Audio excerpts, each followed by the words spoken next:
Hello guys, welcome back to our channel. ഞാൻ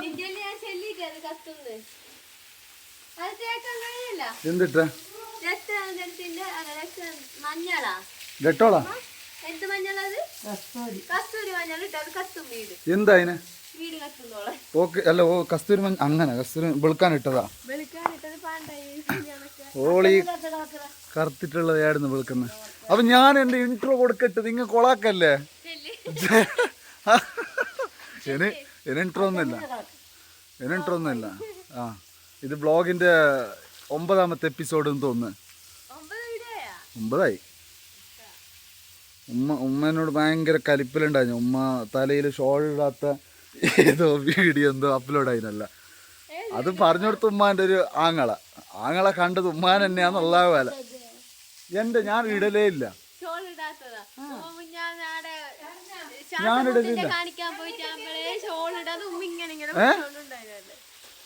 ഓ വിളിക്കാൻ നോക്കിയിട്ട് പാണ്ടായി. ഇത് ഞങ്ങളെ സെപ്പിക്ക് അത്ര മേലെത്തുന്ന കൂലിപ്പണി. ഇത് ദർസിൽ അടിക്കുന്ന മുത്താലിമ ചക്ക പൊരക്ക് വന്നെങ്കിലുണ്ടല്ല, പിന്നെ പോക്കേയില്ല. പിന്നെ ഉമ്മാനെ എൽപ്പാക്കലെന്ന് എന്തേന്നറിയോ? ഉമ്മപ്പ മോശമില്ല, പാപ്പ കിടാവ് പണിയെല്ലാം എടുത്തതല്ലേ, 2 ദിവസം നിന്നോട്ടെന്ന് പറയല്ലേ. അതിനോണ്ടിട്ടല്ല വെള്ളം അടിക്കല്, കഴുകല്, ഇതന്നെ പണി. ഇതിപ്പോൾ അതിൻ്റെ ഭാഗമായിട്ട് ആവശ്യമില്ലാത്ത തൈക്കല്ലാണ് വെള്ളം അടിക്കുന്നത്. എന്തെങ്കിലും കുണത്തിനുള്ള മരത്തിനെങ്കിലും മോശമില്ല. നോക്ക്, വെറുതെ കിടക്കുന്ന പുല്ലിലേക്കല്ല വെള്ളം അടിക്കുന്നത്. 2 ദിവസത്തെ ബ്രേക്ക് ഇനിയും കിട്ടൂ. ഉസ്താദ് കാണട്ടെ നിന്നെ. ചപ്പ് എന്തിട്ട മോളെ? മഞ്ഞള് മല്ലി കൊത്ത അല്ല, വെളുക്കാൻ വേണ്ടിട്ട് കസ്തൂരി മഞ്ഞ ഇട്ടല്ലോ റഹ്മാന്. ഓ ഉണ്ട് നിന്റെ മറ്റേ ഡിങ്ക ഉണ്ട്. ഉറങ്ങുന്ന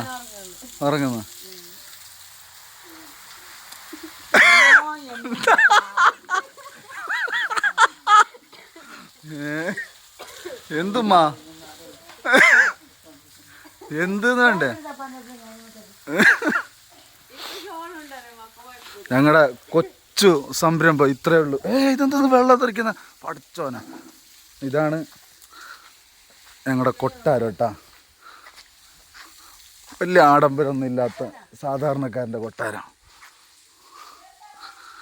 ഈ കൊട്ടാരം പണിയാൻ തുടങ്ങിയപ്പോൾ അത്യാവശ്യം നല്ലൊരു സംഭവമായിരുന്നു. പണി തന്നപ്പോൾ പൈസ മതിയാതെ തോന്നുന്നു, അങ്ങനെ നിന്ന്. കുഴപ്പമില്ല, അടിപൊളിയാണ്. ഇതിപ്പോൾ പെയിൻറ്റ് പോയി കിടക്കുന്ന കൊണ്ടാണ് ഇത്രയ്ക്കും ബോറായിട്ട് ഫീൽ ചെയ്യുന്നത്. പക്ഷെ വൈബാട്ടാ, വീടും മുറ്റവും. ഇവിടെ ഒന്നാമത്തെ കാര്യം എന്ന് പറഞ്ഞാൽ നമ്മുടെ കുടുംബക്കാർ അത്യാവശ്യം, അതായത് ഒരു തറവാട് എന്ന് പറയില്ലേ, ആ ഒരു ഇതാണ്. കാരണം കുടുംബക്കാരൊക്കെ അത്യാവശ്യം എന്ത് പരിപാടി കാര്യങ്ങളുണ്ടെങ്കിൽ പ്ലാൻ ചെയ്യുന്ന ഇവിടെയാണ്. ഒരു സത്യം പറഞ്ഞാൽ ഒരു വർഷത്തിൽ ഏകദേശം അത്യാവശ്യ ദിവസവും ഭയങ്കര ഒരു ഹാപ്പിയിലായിരിക്കും. കാരണം എപ്പോഴും വീട്ടിലെ കാര്യങ്ങൾ, പിന്നെ എന്തെങ്കിലും പരിപാടി ഉണ്ടെങ്കിൽ അതെല്ലാം മാറ്റി വെക്കുന്നത് ഇവിടേക്കാണ്. എവിടെയെങ്കിലും ഒരു പരിപാടി വെക്കണമല്ലോ കുടുംബക്കാർ ഒരുമിച്ച്. ഇപ്പോൾ ആരുടെയെങ്കിലും ആണ്ടുണ്ടാവും, അല്ലെങ്കിൽ വേറെ എന്തെങ്കിലും ചെറിയ ഫംഗ്ഷൻ ഉണ്ടാവും. അപ്പോൾ കാരണം എല്ലാവർക്കും എത്തിപ്പെടാൻ പറ്റിയൊരു നടുക്കാണ് ഞങ്ങളുടെ വീട് നിൽക്കുന്നത്. പല കുടുംബക്കാരും പല വഴിക്കാണ്. അപ്പോൾ അവർക്കൊക്കെ എല്ലാവർക്കും ഒരുപോലെ എത്തിപ്പെടാൻ പറ്റുന്നൊരു നടുക്കുള്ള വീടായതുകൊണ്ട് നമ്മുടെ വീടാണ് പ്ലാൻ ചെയ്യൽ. ശരിക്കും പറഞ്ഞാൽ ഭയങ്കര രസമുള്ള ദിവസങ്ങളാണ് അങ്ങനെയുള്ള ദിവസം വരുമ്പോൾ. അതൊക്കെ പെട്ടു, നമ്മൾ വിഷയത്തിൽ നിന്ന് തെന്നിമാറുന്നു. അപ്പോൾ പിന്നെ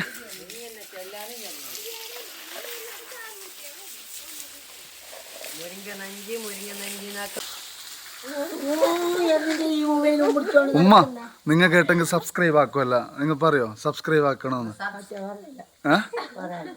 എൻ്റെ മോന്, നിങ്ങളെ മോനല്ലേ ഞാന്. സബ്സ്ക്രൈബ് ഉമ്മ. നമ്മക്കേ സബ്സ്ക്രൈബ് എന്നല്ലാന് ബുദ്ധിമുട്ടാണ്, പിന്നെ ഉമ്മയുടെ ചെല്ലാന് കഴിഞ്ഞ വെച്ച് കണ്ട. ഇപ്പം മര്യാദയ്ക്ക് തെങ്ങനെയൊക്കെ വെച്ച് എടുത്തോളം ആവശ്യമില്ലാത്ത ചെടിക്കെല്ലാം അടിച്ചോണ്ടേ അങ്ങനെ 2 ദിവസം നീട്ടി കിട്ടി. ഞാനിപ്പോൾ 2 ദിവസം കഴിഞ്ഞിട്ട് ദർശന് പോയാൽ മതിയാന്തോ. ആകെ അപ്പം ആകുമ്പോഴത്തേക്ക് വേറെ മണി ഒപ്പിക്കും. റേഷൻ കടയിൽ പോക്കാ അങ്ങനെ എന്തെങ്കിലും. പോയി പഠിച്ചിട്ട് ആലിമാവും. അപ്പോൾ ചങ്ങായിമാരെ, ഞാനിതിങ്ങനെ ഇടയ്ക്ക് ചെറിയ കുഞ്ഞു കുഞ്ഞു കാര്യങ്ങളായിട്ട് വരും. നമ്മൾ പിന്നെ വലിയ ബ്ലോഗറും അല്ല, വലിയ രീതിയിൽ ഷൂട്ട് ചെയ്യാനുള്ള സെറ്റപ്പും ഇല്ല. ഉള്ള സെറ്റപ്പിൽ ഓണം പോലെ. അതുകൊണ്ട് നമ്മുടെ ചാനലൊന്ന് സബ്സ്ക്രൈബ് ചെയ്തിട്ട് വെക്കണം. പിന്നെ ഇടയ്ക്കിടയ്ക്ക് ഇതുപോലെ എൻ്റെ വീഡിയോസ് കാണുന്നവർക്കറിയാം, എന്ത് തരതിരിച്ച സാധനം കൊണ്ടുവന്നിടുന്നവനാണ് ഞാൻ. സത്യം പറഞ്ഞാൽ പലരും എന്നോട് വിളിച്ച് ചോദിക്കലുണ്ട്, കുടുംബക്കാർ, നീ എന്ത് നാടാ ചായ കുടിക്കുന്ന സാധനമെല്ലാം കൊണ്ടിടുന്നതെന്ന്. പക്ഷേ സത്യം പറഞ്ഞാൽ എനിക്ക് അതാണ് എൻ്റർടൈൻമെൻറ്റ്. ഒരു പക്ഷേ എനിക്ക് വ്യൂസ് ഒന്നും കിട്ടിയില്ലെങ്കിലും വർഷങ്ങൾ കഴിഞ്ഞ് എനിക്ക് തന്നെ എന്ത് പറഞ്ഞാലും നമ്മൾ സ്റ്റോറേജിൽ സൂക്ഷിക്കുന്നതിനൊരു കണക്കും പരിധിയൊക്കെ ഉണ്ട്. അപ്പോൾ വർഷങ്ങൾ കഴിഞ്ഞിട്ട് എനിക്ക് തന്നെ നോക്കി നിൽക്കാമല്ലോ എന്താ സംഭവം. അല്ലെങ്കിൽ നമ്മൾ അങ്ങനെ ആണല്ലോ, പഴയ ഫോട്ടോ ഇപ്പോൾ പെട്ടെന്ന് നമ്മൾ പ്രതീക്ഷിക്കാതെ കാണുമ്പോഴുള്ള ആ ഒരു സന്തോഷം, അതുപോലെ ഞാനും മനസ്സിൽ കാണുന്നതാണ്. എൻ്റെ ലൈഫിലെ ഹാപ്പിനെസ് ആയിട്ടുള്ള മൊമെൻറ്റ്സ് അത് ക്യാപ്ചർ ചെയ്യുക, അത് ഇതുപോലെ സ്റ്റോർ ചെയ്യുക. അപ്പോൾ നിങ്ങൾ കാണുമ്പോൾ എനിക്ക് കുറച്ച് പൈസ കിട്ടുവാണെങ്കിൽ വെറുതെ കളയണ്ടല്ലോ. സോ നിങ്ങൾ സബ്സ്ക്രൈബ് ചെയ്ത് വെക്കുക. തീർച്ചയായിട്ടും അടുത്ത വീഡിയോ ആയിട്ട് ഇനിയും വരും. ബൈ.